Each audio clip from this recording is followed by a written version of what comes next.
ဝင်ရင်းတော့နဲ့ရိုက်လိုက်လောက်လဲဒီမှာနှက်တာလေးပို့ပေးနေတာကြောက်တယ်မကြောက်ဘူးကြောက်တယ်လောက်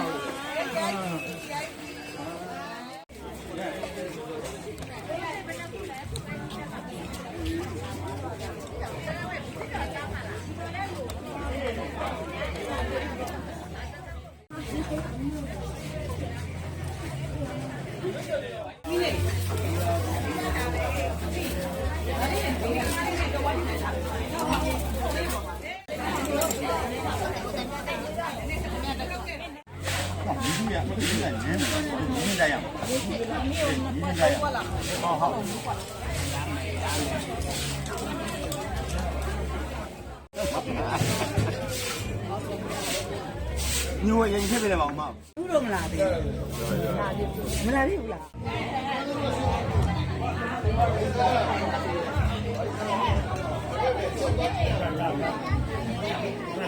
ကြော်လေးချင်းလို့စား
ကျေးဇူးတင်ပါတယ်။ကဲလာမကြီးတောင်းကြကြီးမတူပါဘူး။ဒီနေ့နဲ့ဒီနေ့ကပို့ပြီးတော့လည်းများလာပါလေ။ကလောင်းနဲ့ပုံလေးလုံးလိုက်ပါအောင်ကလောင်းနဲ့ပုံလေး။ဟုတ်ပါပြီဒါလေး။ဘုံတော်မကြီးဒီလိုနဲ့ဘုံတော်မကြီးကလည်းအဲ့ဒါကြီးအားလည်းမလို့အားရတဲ့စကားလည်းအားရအောင်လေခဏလေးဒီမှာပေးနေလေမရအောင်လေအဲ့ဒါဟုတ်တယ်ကျွန်တော်ဒီလိုပြောရပါဘုရားနဲ့ကျင်းမြောက်ဟုတ်ကဲ့ကျွန်တော်တို့ခင်ဗျာဟုတ်ကဲ့ကျွန်တော်တို့တောင်းသူတောင်းတာအားဖြင့်ကျောင်းသူတောင်းလာတဲ့ဘုရားမြင်နေကြတော့တောင်းထားပါရဲ့ ဒီကတော့ဘာသာပြန်လို့ရတယ်ဟုတ်လေဒီမှာလေနော်ပြန်တဲ့ကတော့ဘယ်လိုဖြစ်ဒီဟုတ်ကဲ့ကျွန်တော်တောင်းပါရင်ဒီကဒီလူငယ်တွေကဘာလို့မပေါ့ဗျာကျွန်တော်ဒါရေးအရင်မှုတင်တော့လေလူလုံးတွေများဆန္ဒကြရပါမယ်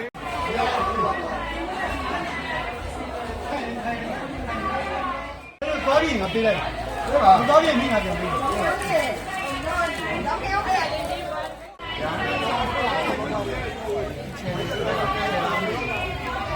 ကျမ်းစာကလည်းဘုရားရှင်မနာကြတာတော့ပဲတောင်းတပါရင်ဒီကကျေကျေမလေးကုသပေးနေပါလေဒီကပေါ်မှာတောင်းတပါရင်ဒီကကုသပေးနေပါလေဗျာ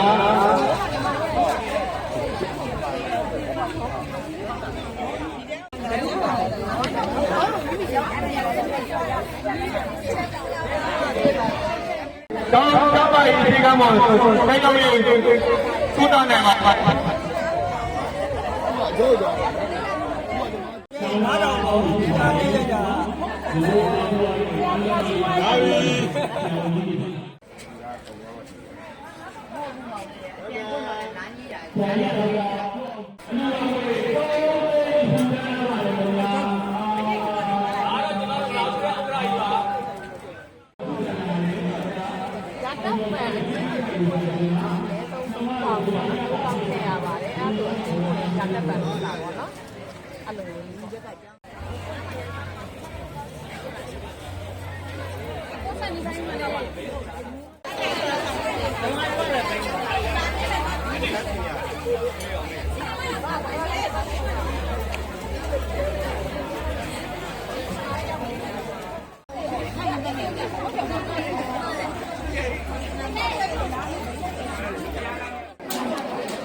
အဲ့လိုပြရတယ်တော့ခါအော်ဒီကလည်းဇလန်းနေဘိုးမျိုးကတော့ပြောမစမ်းမြဖုန်းဆက်တယ်ပြောလို့မရှိဘူးစမ်းမြလားဖုန်းဆက်တယ်သူလာပြီ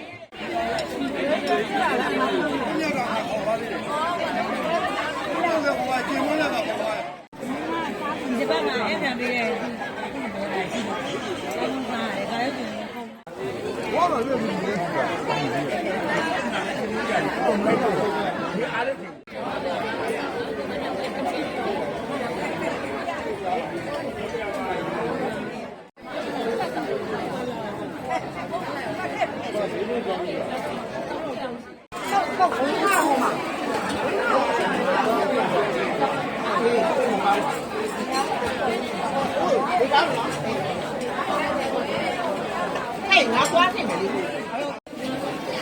မနိုင်တော့ဘူးရောမနိုင်တော့ဘူးကွာ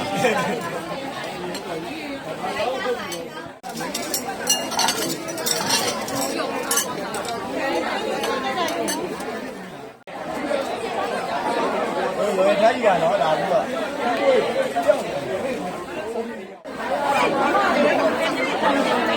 အေးမမပြောအေး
Hello,ကျေးဇူးပြုနားထောင်ပေးပါ။ဒီလိုဆိုတော့ဘုံဘုံနဲ့ဒီလိုမျိုးပေါ့ကျွန်တော်တို့ညာမျိုး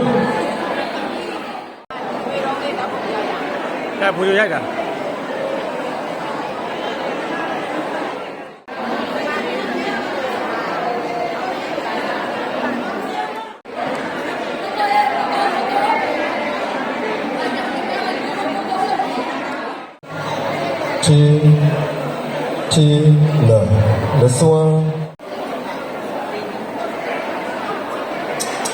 This one,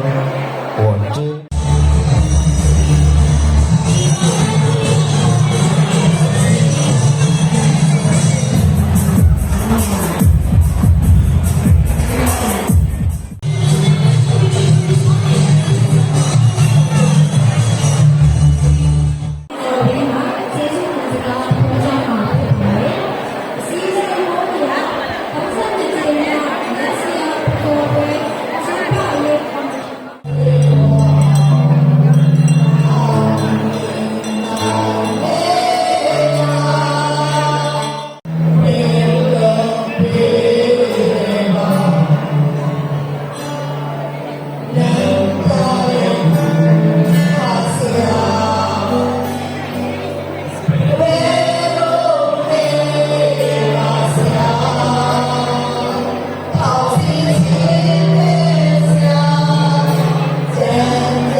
နေ့တစ်နေ့2025ခုနှစ်ဒီဇင်ဘာလ21ရက်နေ့တည်ငလာပေါင်းရဲ့ပြည်တော်ကြီးကိုကြီးပြည်တော်လာနဲ့ပြည်တော်ကြီးရဲ့နာမည်ကြီးပါဗျာဒီနေ့ပါပြပါတော့အခါပိတောင်းလာပါတော့တဲ့အချိန်ကလက်ရပူပေါ်ပါရောသူ့ကိုတော့ဒီနေ့ကတိုင်ပြီးမှဖြစ်ပါတယ်နော်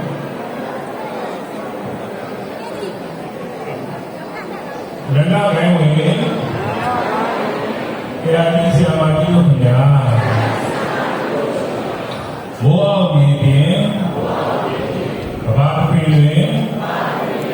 သူ့ပြန်ခက်ရင်ဘုံနဲ့တင်းပြီးကျေးဇူးရှင်တရားကြီးဆရာမကြီးတို့ပေါ်တယ်ကျွန်တော်ကျမတို့ဒီအတိတ်နဲ့၎င်းပြည့်စုံတဲ့နိုင်ငံတော်ကိုဖြစ်ဒီမှာကာယကံညာနှုတ်ဖြစ်ဒီမှာဝတိကံညာစိတ်နဲ့ဒီမှာလောကံညာလို့ဖြစ်နေရနီးတာအပြားပြားကိုလိမ္မာသိကြောင်းမေတ္တာလောင်း၍မကောင်းကိုခြင်းကောင်းရာညွန်လက်နှုတ်မြတ်တန်ချိုသုံးမဆိုတဲ့ပဲ့ပြင်ပေးအပ်သွန်သင်ပေးအပ်ခဲ့ပါတော့ဘုရားကြီးဆရာမကြီးတို့အပေါ်တွင်ကျူးလွန်မိခဲ့သည်များရှိခဲ့ပါတော့မေတ္တာရှိထားမိနာပွား၍ပြုလုပ်ပေးကြပါရဲ့လူသေးစွာဖြင့်ဘယ်လိုကလက်သေးပြထိတ်မှမိုး၍စကုကတော့ကောင်းမှအပ်ပါသည်ဘုရားကြီးဆရာမကြီးတို့ဗျာ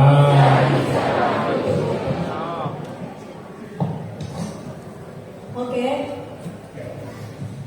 ဘုရားကြီးဆရာမကြီးတို့ဒီ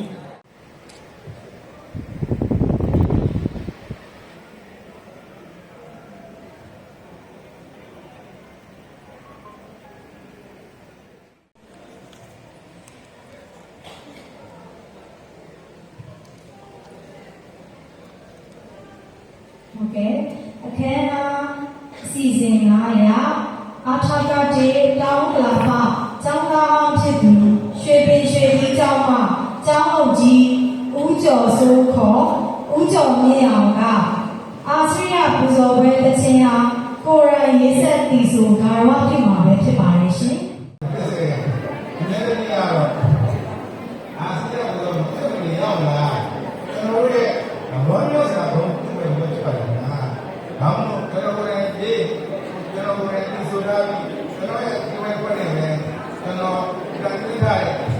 အာစရိယဘီလိုပဲဆိုတဲ့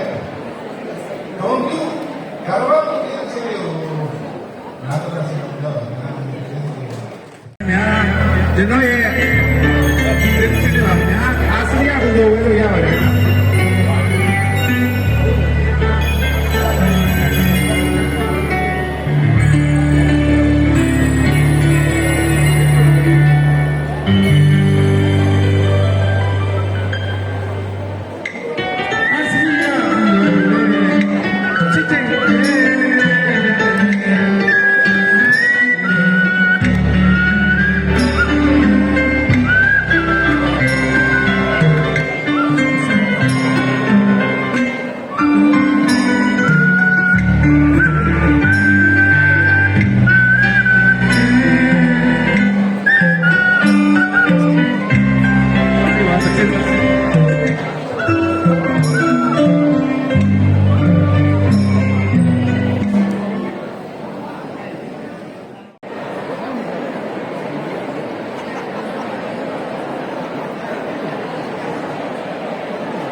သက်၍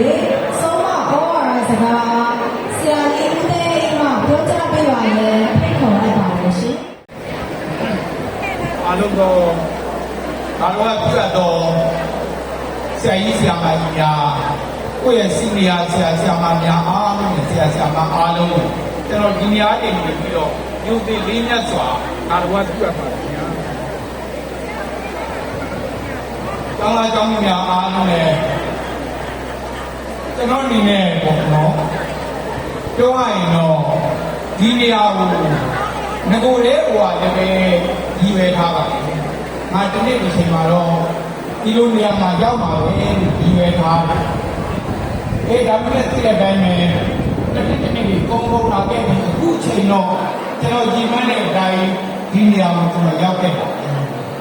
ဒါပေမဲ့ကျွန်တော်ရောက်ခဲ့တဲ့အခါမှာဒီထဲမှာခံစားမှုခံစားပရမတ်ကိုခံစားရတာကမဒီနေရာကိုရောက်တယ်ဆိုတဲ့ခံစားရတယ်နောက်တစ်ခုပြင်ရတော့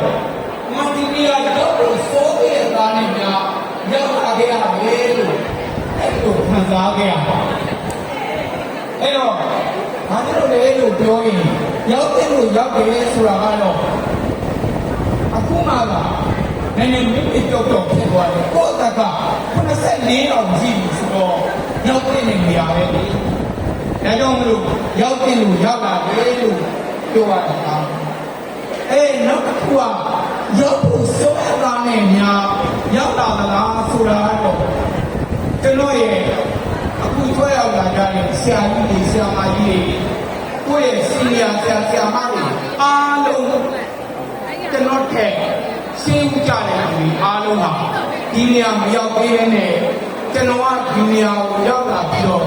ကျေးဇူးတင်စကားနဲ့အခုမြစ်တာလက်ဆောင်စကားပြောရတာအဲ့ဒါကြောင့်ဒီတိုင်းပါကျွန်တော်ကဒီကျောင်းမှာနှစ်ဘဝဆံကားရတာပထမတစ်ဘဝပြောရမယ်ဆိုရင်တော့66 69 68 69တော့ကိုသားကြီးမယ်ဆိုကိုသား အဲ့ ကို ဒီ လိုက် ကာလနဲ့6ပြည်မှာဒီကျောင်းမှာကျွန်တော်ထက်တန်းကျောင်းသားအဖြစ်နဲ့ကျွန်တော်တွေ့ခဲ့ရပါတယ်။ဒါကြောင့်ဒီကျောင်းမှာပထမဘဝအနေနဲ့ကျောင်းသားဘဝဒုတိယအနေနဲ့ကတော့1980နဲ့8နှစ်ကစပြီး2009အထိဒီကျောင်းမှာဆရာအဖြစ်နဲ့ပြန်ပြီးတော့ကျွန်တော်ဘူးထမ်းပြီးနေရတဲ့အတွက်ဆရာဘွားလို့ပြောတဲ့နှစ်ဘွားဆန်တဲ့ကြောင့်ဒီဘွားကပဲကျွန်တော်ဘွားကလုံးနှစ်မြုပ်ပါခဲ့တယ်ကျွန်တော်ဒီကျောင်းရဲ့အယောစွာကျွန်တော်မှာအတိုင်းကြည့်ပါခဲ့အဲ့တော့အခုကြောက်လာတဲ့ဆရာကြီးဆရာမကြီးများကိုယ့်ရဲ့စီနီယာကြတဲ့ဆရာဆရာမများကျွန်တော်စန္ဒာပြုပါလေဒီစန္ဒာဟာတနည်းအားဖြင့်ပြောရင်တော့အားလို့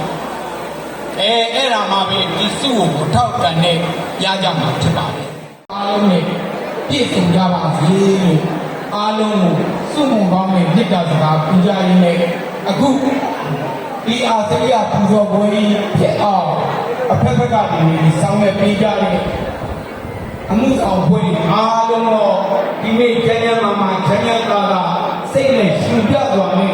ကြောက်လာကြတဲ့ဆရာဆရာမကြီးများအားလုံးဘေးရန်ကပင်ရေးရပါစေဒေါသကပင်ရေးရပါစေဆင်းရဲကပင်ရေးရပါစေနှလုံးစိတ်မှာအေးချမ်းပါရကြပါစေစန္ဒပြုရင်ဒီချပါလေ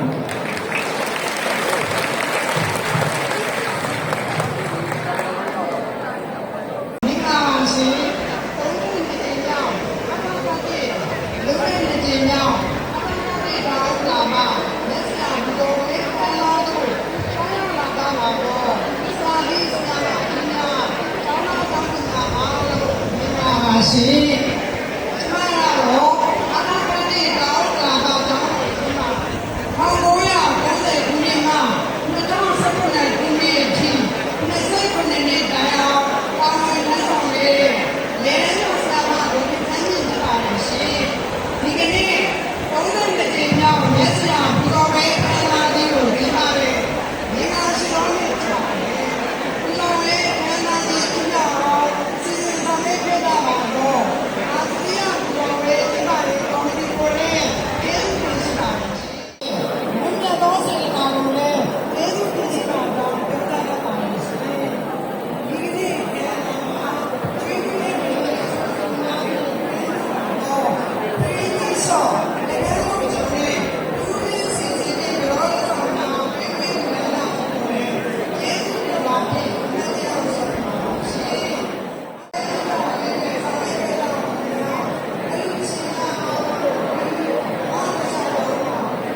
ကျောင်းသားကျောင်းသူပေါင်းဒီကိုမောင်မောင်အရာအားလုံးမင်္ဂလာပါ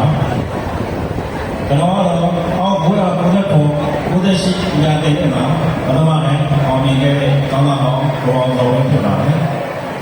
ကျွန်တော်လက်ဆရာဘုရားဘဲကို2019ခုနှစ်29ကြိမ်မြောက်လက်ဆရာဘုရားဘဲမှာဘုရားတကယ်မှုဖြင့်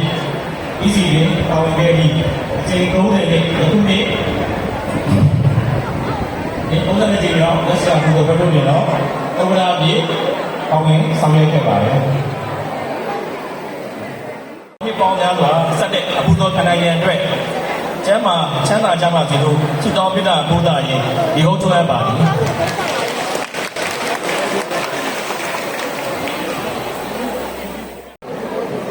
ဒီနေ့မှာတော့ PG စုအားလုံးက12စုပေါ့နော်ဆရာဆရာမကြီးကိုမဲဖောက်ပေးမှာဖြစ်ပါတယ်အခုလေးစုကိုအရင်ဖောက်ပေးမှာဖြစ်ပါတယ်ရှင်အဲ့တော့ပထမ PG စုတွေနဲ့1994 95မှာတောင်းတကျောင်းတော်မှာပြီးတော့ PG စုဖြစ်ပါတယ်ရှင်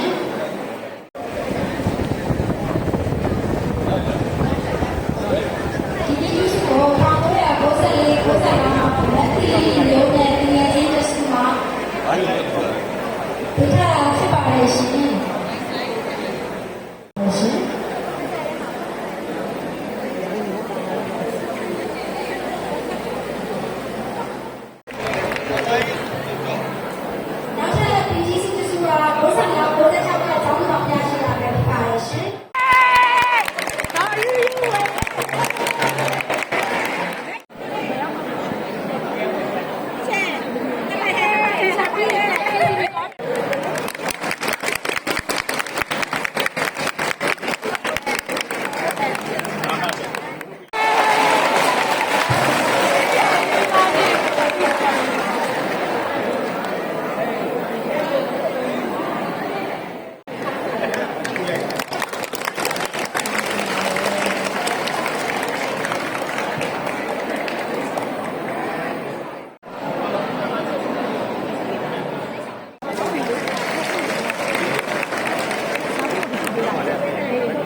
ကာမတဲ့တန်တမန်ညာ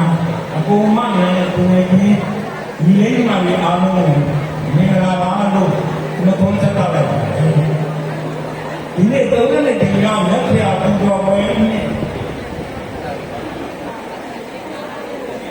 ကလာတော့ပြရလို့လည်းတည်တည်တယ်ပါပရမတ်တင်ကလည်း30နှစ်နောက်သူလူစားကလုံးဝပြည့်တဲ့ပေါ်ဒီအားလုံးကိုအထက်ကဝမ်းပေးလုပ်တဲ့လူတွေအားလုံးကိုလည်းတည်တည်တယ်ပါဒီကကြားကျင်တဲ့တရားတန်ရှိပါတယ်ဒီတရားတန်ကိုကြားကျင်လို့အမြဲတမ်းပြည့်စုံအောင်ကြိုးစားခဲ့ပါတယ်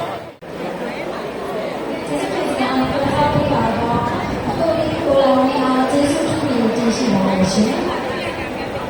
စီစဉ်နေတဲ့တဆယ်လာတောင်းဆိုတဲ့ချိန်ကြောင့်လက်ဆရာပူဇော်ပွဲကျင်းပရခြင်းနဲ့ပတ်သက်လို့ဒီဥက္ကဋ္ဌဒီမောကျော်မှာကျေးဇူးတင်စကားပြောကြားပေးမှာဖြစ်ပါတယ်ရှင်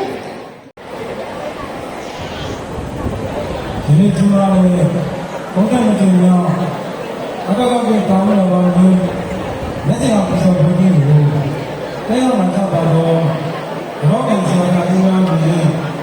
ငါကဘာကြောင့်ပါတော့ဆရာတော်ကြီးမှာဒီမှာဒီနေ့ညီမများအားလုံးကိုယ်စိတ်နဲ့ပြန်ချမ်းသာချမ်းသာပါစေကြောင်းကျွန်တော်ကစိတ်ဝင်ပေါင်းတောင်းပေးရပါခင်ဗျာဟုတ်ပါပါဒီနေ့ကျွန်တော်လည်းရှိနေတယ်အားလုံးဘုံနဲ့ဘုံနဲ့ကြည့်တယ်ဒီကနေ့လုံးနဲ့ကြည့်ပြီးတော့ကျွန်တော်တို့ကတော့ပြပါလို့ကျွန်တော်တောင်းနေရင်ကျွန်တော်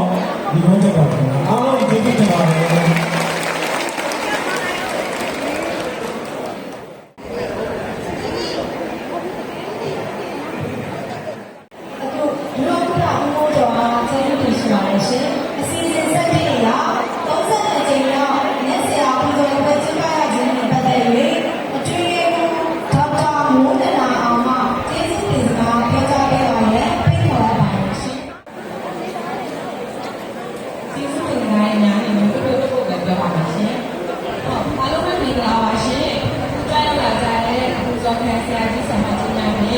အကိုအမများဒီမိမများအားလုံးဒီကလာကောင်းတဲ့ပြည်စုံတက်ရှိကျမ်းပါပါလေလူရဆန္ဒတွေပြောပါလေလို့ဆုမတော်တောင်းရပါတယ်ရှင်။သူငယ်တဲ့နေပြီးတော့10တန်းအထိပညာသင်ကြားခဲ့တဲ့ပတ်မိုးနန္ဒအောင်ဖြစ်ပါတယ်။ဒီကနေပြီးတော့သင်ကြားပေးလို့သမီးတဲ့ဒီဒေါက်တာဘွဲ့အောင်ပေါ့နော်ဒီရရှိခဲ့ပါတယ်ရှင်။ဒါအပြင်သမီးကတော့ဒီမျက်စရာပူဇော်ပွဲဖြစ်မြောက်ရေးဒီလိုအာဆီယံပူဇော်ပွဲခမ်းနားဖြစ်မြောက်အောင်ပေါ့နော်အဖက်ဖက်မှအကူအညီပေးကြခဲ့တဲ့မျက်စရာပူဇော်ပွဲဖြစ်မြောက်ရေးကော်မတီဥက္ကဋ္ဌနဲ့ပေါ့နော်ဒီဝိုင်းဝန်းပြီးတော့လုပ်ပေးတဲ့အကိုအမများဒီပြင်ပေါ့နော်သမီးတို့ကိုလမ်းပြဟုတ်ကဲ့ကျေးဇူးတင်တာပို့ကြပေးတော့ဒီဒေါက်တာဦးနန္ဒာကျေးဇူးရေးဆောင်ရှောက်ကော်မတီဥက္ကဋ္ဌဒေါက်တာမြင့်လောင်းဟာကျေးဇူးတင်ပြောကြားပေးပါမယ်ဖိတ်ကြားပါမယ်ရှင် ဆရာကြီးဆရာမကြီးများကလေးလေးကောင်းတာကောင်းပါများညီငယ်ညီမငယ်ကျောင်းသားကျောင်းသူပေါင်းများမင်္ဂလာပါလို့ကျွန်တော်ဝန်ဆက်ရပါတယ်ဒီကိုအမေလည်းလိုရနေပြီးတော့ဒီကျောင်းချင်းတိုင်းကိုစတင်ဒီကျောင်းပေးတာနဲ့စပြီးတော့ကျွန်တော်တို့ဒီလိုလုံနာခိုင်နာခဲ့တာဖြစ်ပါတယ်အားကျောင်းသူပေါင်းများရဲ့တရားတရားဖြစ်နေသွားသူကဖတ်ဖတ်ဒီလိုနဲ့ဖြစ်ပါတယ်လို့ကျွန်တော်ဒီနေ့ဖြေရရတယ်ဒီနေ့တော့ဆက်လာတော့ထပ်ကြရတော့တကယ်တော့မျိုးတော့ငါသိနေရဒီဆက်လို့ဘာမှဖြစ်တဲ့ပုံတွေနေရာမရှိနေရလို့ပြောအမြယူတော်မူကြပါကုန်လို့သာဓုသာဓုသာဓုကုသိုလ်အမြယူတော်မူကြပါကုန်လို့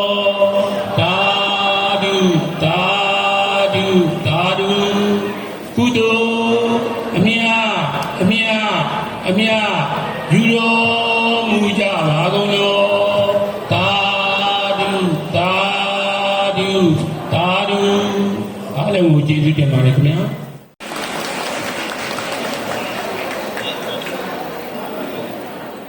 ဒီကြီးစုလေးဖတ်ပေးမှာဖြစ်ပါရဲ့ရှင်။ပါရှင်။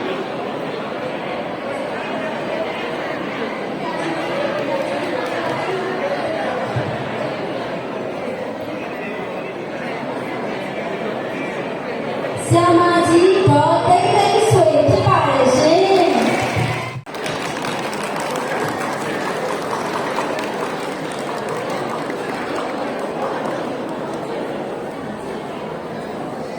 နောက်တစ်ခုကနံပါတ်14ဖြစ်ပါတယ် တိုင်းဒီဘက်လေမြန်သွားတယ်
ကလာပါကြောင်းရဲ့ဒါရေးထောက်ပံ့မှုကော်မတီဟာ2026ခုနှစ်မေလမှာ15နှစ်ပြည့်ခဲ့ပါပြီရှင်။ဒါပါရဲ့။ဘုရားဒီနေ့ကတော့ဘုရားဒီခေါ်တဲ့မှာ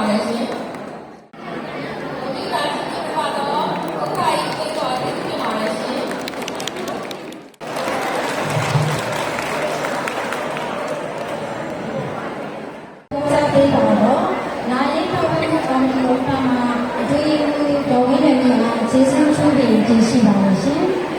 အခုအစီအစဉ်ကတော့ဒီကနေ့ဆရာကြီးဆရာမကြီးများကိုတီးတီးဆုခါပေးတော့တဲ့အစီအစဉ်လေးဖြစ်ပါလို့ရှင်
ဒီကိုကြည့်လိုက်ပါဦးဦးလေးဒီကိုကြည့်လိုက်ပါဦးလဲလဲဟဲ့ Joy Mama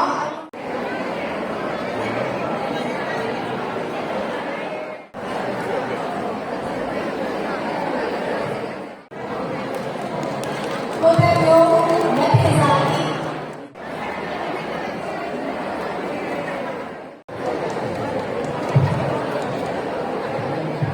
Hãy subscribe cho kênh Ghiền Mì Gõ để không bỏ lỡ